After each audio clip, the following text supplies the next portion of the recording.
I just hit 16 and instead of a birthday bash, I got the boot from my own house. No cake, no happy birthday nada. Just a swift kick out because my sis Karen, the golden child at 22, is expecting. With a bun in the oven and our place having only 4 rooms, my folks decided my birthday gift should be shipping me off to my aunt's. Talk about a plot twist, right? So here I am, freshly 16 and homeless because baby makes 3 and apparently I don't make the cut. Seriously, my folks have always been champs at the bare minimum game, especially when it comes to me.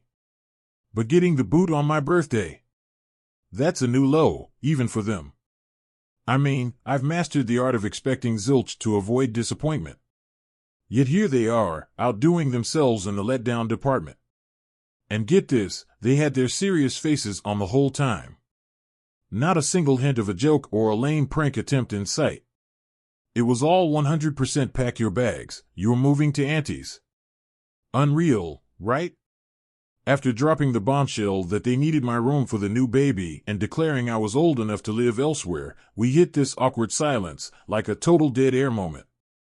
Then they toss in this bit about still covering my bills until I'm 18, promising I won't starve or anything, as if that's supposed to smooth things over. But the kicker? They straight up said keeping me under the same roof just wasn't in the cards anymore. Yeah, because apparently space for me is where they draw the line. I tried not to get into a fight, but I couldn't help asking why not just turn the guest room into the nursery. After a bit of hemming and hawing, they finally spilled the beans. They'd reserved that space for Karen's boyfriend to crash. So let's break it down. My parents have their sanctuary, Karen and her +1 snag a spot, and even the unborn kid gets its own digs. And me? Well, I'm apparently the odd one out in this room roulette. Karen was conveniently MIA during this whole showdown, probably to dodge the guilt trip of seeing me get the boot. Despite our age difference, we've never really been at each other's throats. Our vibe was more like courteous roommates than siblings. But this move? If she's on board with shipping me off to make room for her upcoming bundle of joy and her boyfriend, it's a cold splash of reality. Maybe she's not the sister I thought she knew after all. The sting was sharper because it all went down on my birthday, but I kept my mouth shut and just nodded. I've come to terms with the fact that my parents are a lost cause. No words of mine will ever make them love me the way I wished they would. That harsh truth has sunk in deep. So, after getting the move-out memo and being told to crash with my aunt, I trudged up to my room, not to sulk, but to pack. It was a silent concession to a battle I realized I'd never win. They pitched in with the packing, but it felt more like they were hurrying me along than offering genuine help. When it was time to go, they drove me to my aunt's, chatting away as if we were on some happy family outing, completely oblivious to my silence and the world passing by outside my window. At my aunt's doorstep, there was no goodbye hug, no kiss, just a quick drop-off.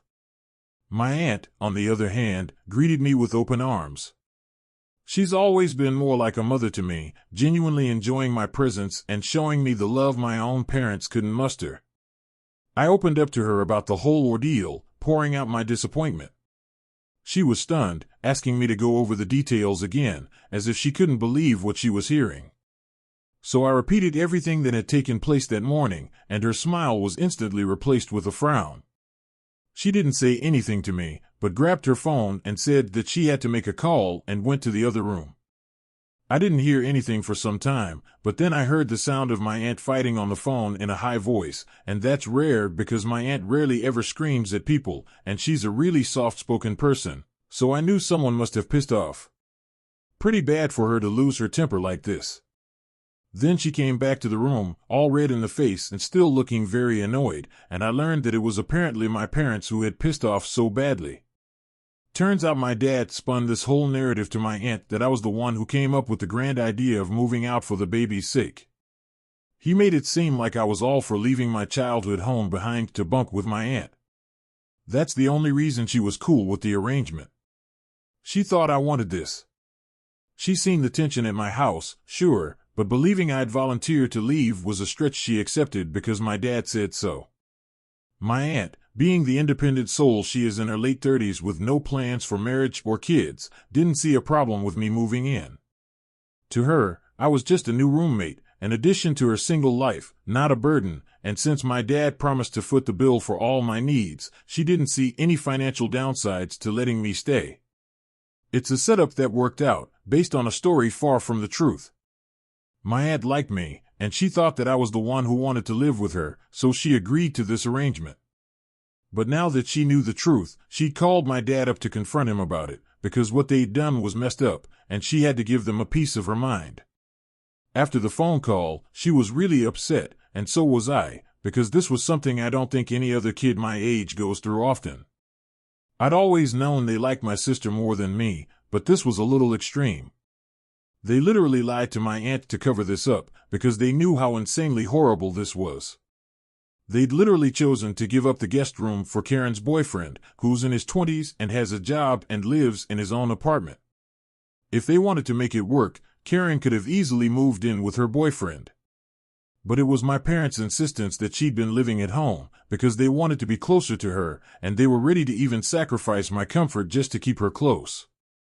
I was very hurt, and so I decided to go online, expose my parents for whatever they'd been doing.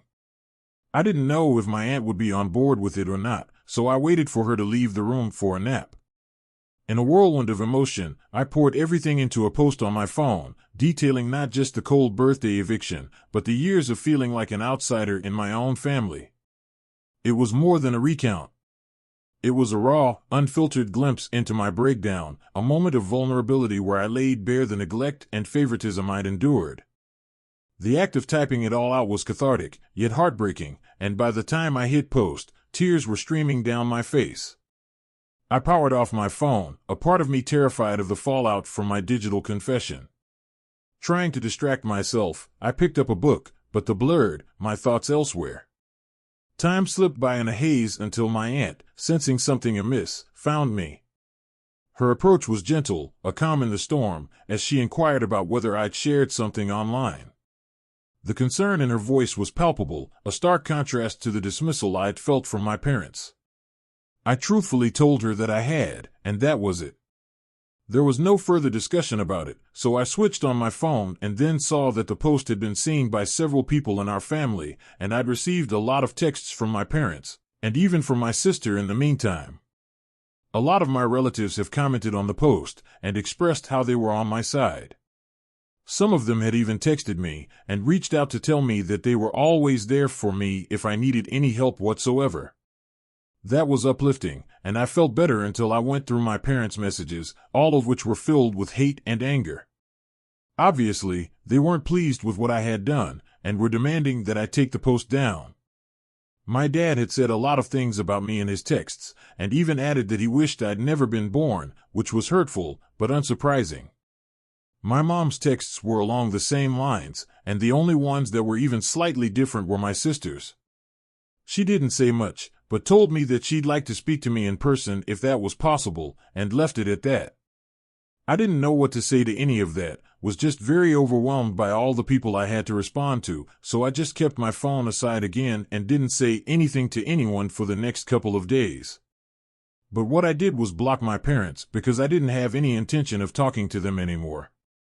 With the law on my side ensuring my parents' financial support until I'm 18, I saw no reason to maintain any relationship with them.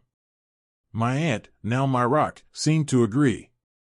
If my dad reached out to her in the aftermath, she gave no indication, and we moved forward as if the world outside our solidarity hadn't shifted. Her unwavering stance was all the affirmation I needed. Her support was my sanctuary in this upheaval. In the silent days that followed, my parents became distant memories, their presence in my life reduced to the bare legalities.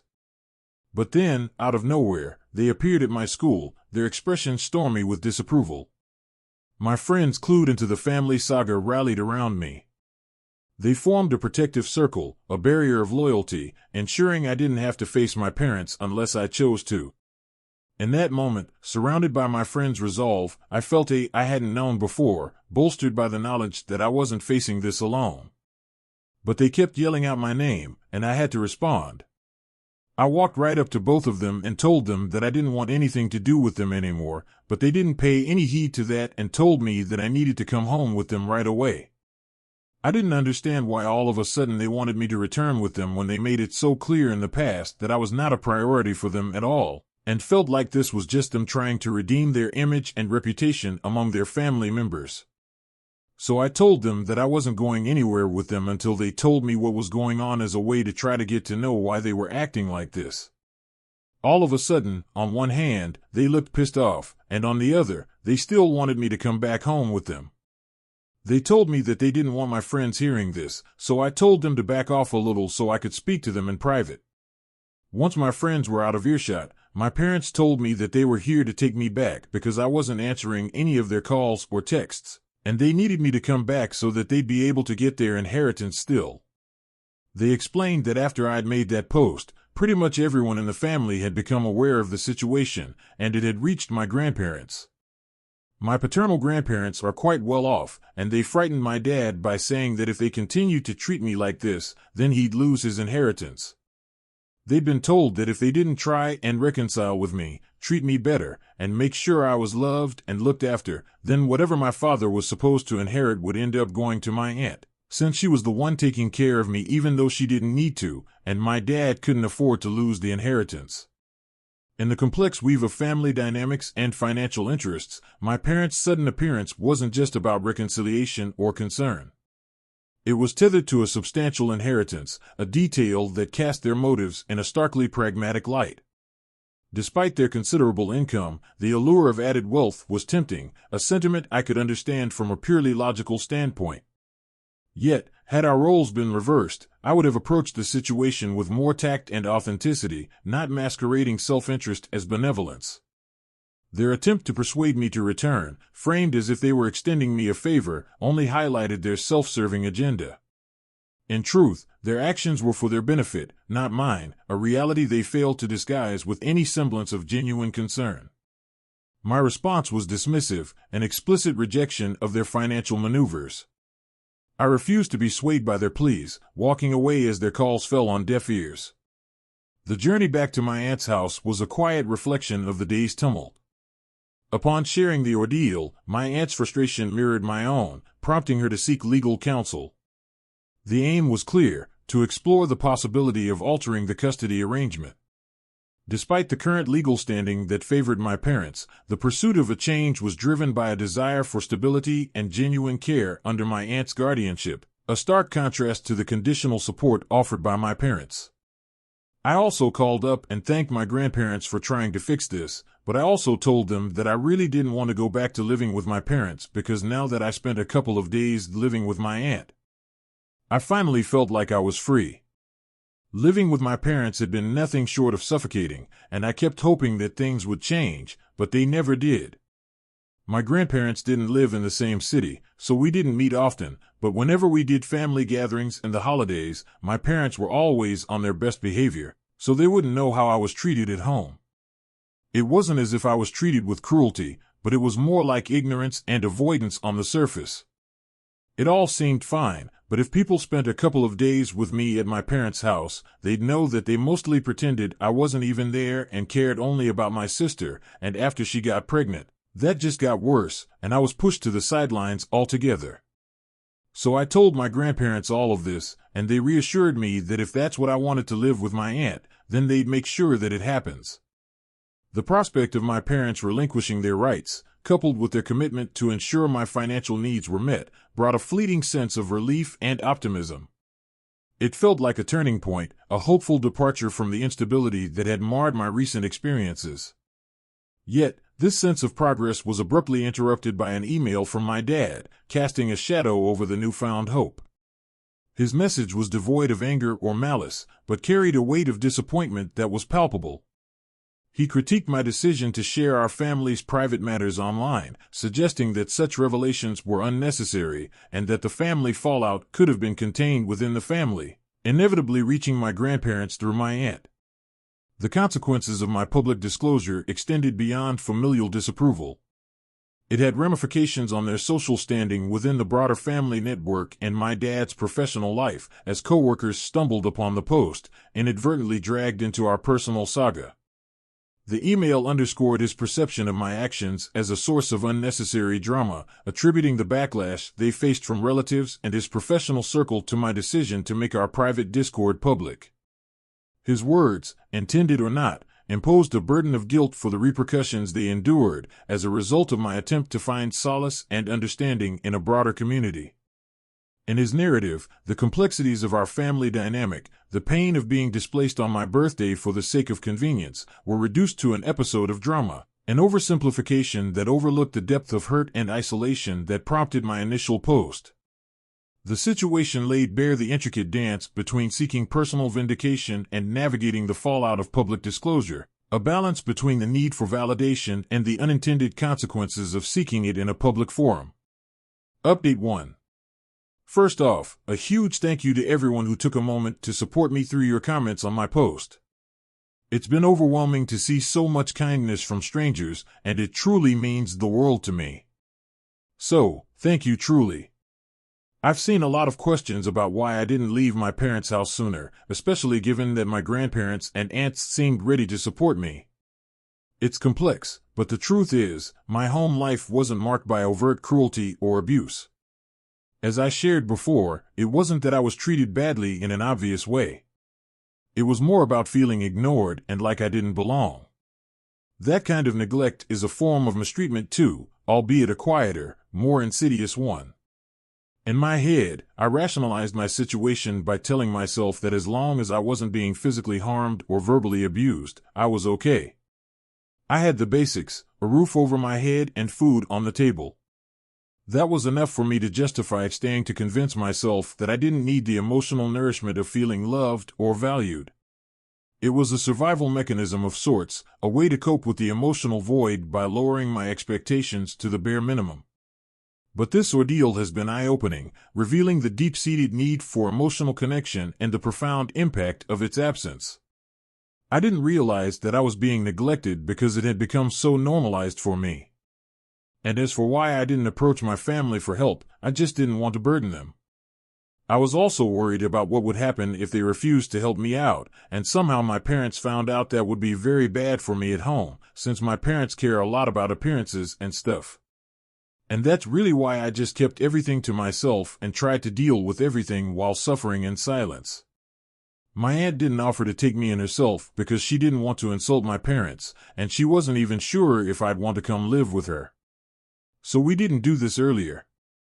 But now that this is what's happened organically, I guess it all worked out for the best. It happened a little late, but still better late than never. She's in talks with a lawyer right now to get my custody rights transferred to her, and it's going to be a hell of a task to convince my parents to give up their rights, since now the inheritance is at stake. But even if this goes to court, I know that my grandparents and aunt will have my back.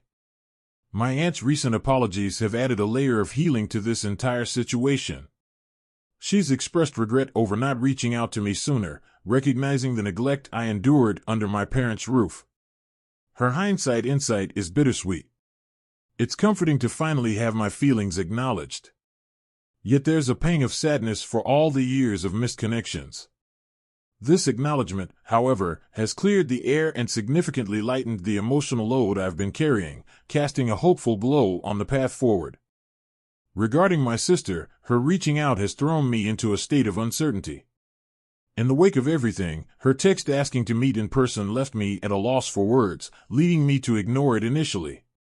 Our relationship has always been marked by a certain distance, mirroring the emotional detachment characteristic of my parents, yet she was never outright unkind to me. The assumption that she was behind the push to have me move out, making room for her expanding family, soured my perception of her. It felt like a betrayal, intensifying the sense of isolation from my family. However, her attempt to reach out suggests there might be more to her side of the story, hinting at complexities I hadn't considered. The possibility that she might not be the antagonist I painted her to be in my mind is both confusing and a potential avenue for reconciliation. As much as I had prepared myself for further alienation, her gesture opens the door to a conversation that could either mend fences or confirm my fears. Navigating this uncertainty is daunting, but it also presents a sliver of hope that there might still be room for understanding and healing within my fractured family. So I didn't get back to her. We had a weird, tense, strained relationship, but I still liked her better than my parents, since she'd be nice to me whenever we did speak. And it wasn't her fault that my parents liked her more than me. So when 3 days ago, she texted me again and asked me to visit her. I decided to call her and ask why she wanted to see me. I wasn't going to go back home, which is where I assumed she'd be. But to my surprise, she told me that she was living with her boyfriend at the moment and wasn't feeling very well enough to go out. So she was asking me to come to see her so we could have a discussion about everything going on in the family. She told me that she had a lot of things that she wanted to talk to me about, so out of curiosity, I did go see her. Once I got there, she first apologized to me for never speaking up for me, even though she knew that our parents were playing favorites and never favored me. They'd always ignored all my achievements to celebrate hers, and I was always the least wanted kid.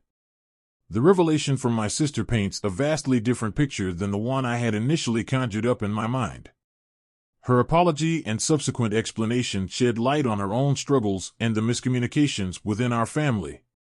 It turns out her silence was not complicity, but discomfort and a misconception that I was content with the status quo. Her admission of regret for not intervening speaks volumes, acknowledging the role she played, however passive, in the perpetuation of my neglect. Learning that the decision to oust me from the house was made without her input was a shock. My sister was as blindsided by our parents' actions as I was, dismantling the narrative that she was the architect of my displacement. Her intentions had been far from wanting to uproot me. She had her exit strategy, planning to move in with her boyfriend post-birth, a plan prematurely accelerated by the fallout from my public disclosure. Her swift move following our confrontation with reality signifies a stand against our parents' expectations and decisions made at my expense. The fallout from her departure, marked by accusations of ingratitude and selfishness, underscores the dysfunction in our family dynamics, where assumptions have long substituted for open dialogue. This turn of events, while tumultuous, reveals my sister not as an adversary, but as another victim of our parents' manipulative tactics. This newfound understanding between us might not repair all the years of distance and missed connections overnight, but it's a step toward healing.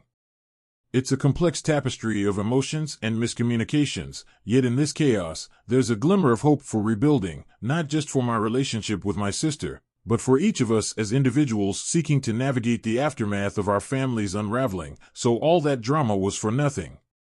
Ultimately, since my parents ended up losing both their kids, at least she apologized to me for being a bad sister and a bad person in general, which I forgave her for because I don't think choosing to be unforgiving and cold is going to help me in any way. We talked things out, and she told me the same thing that my aunt did, that from this point on, she'd be there for me no matter what. So, that was nice. It's been a little less than a week since my original post, and I still haven't heard from my parents after the email, so I'm guessing they've given up on trying to get me back. I'm sure my grandparents must have had something to do with it since they did call me in the middle to tell me that my parents wouldn't be bothering me anymore, and that I didn't need to worry about them showing up at my school or emailing me again. I hadn't told them about the email that Dad had sent, so I'm assuming that my parents and grandparents must have talked about things. I don't know what they would have talked about, but I'm sure my parents have given up now.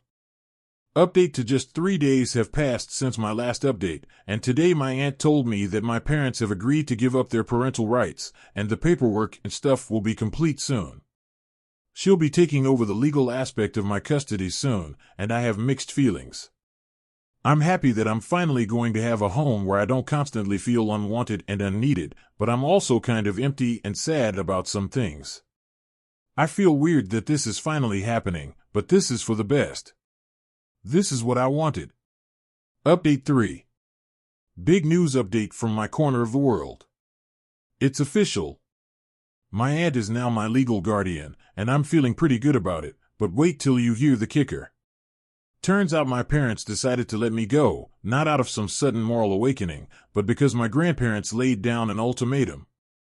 It was either say goodbye to me and keep half their inheritance, or cling to their old ways and lose it all. So what did they choose? Obviously the cash. Honestly, I'm not even shocked.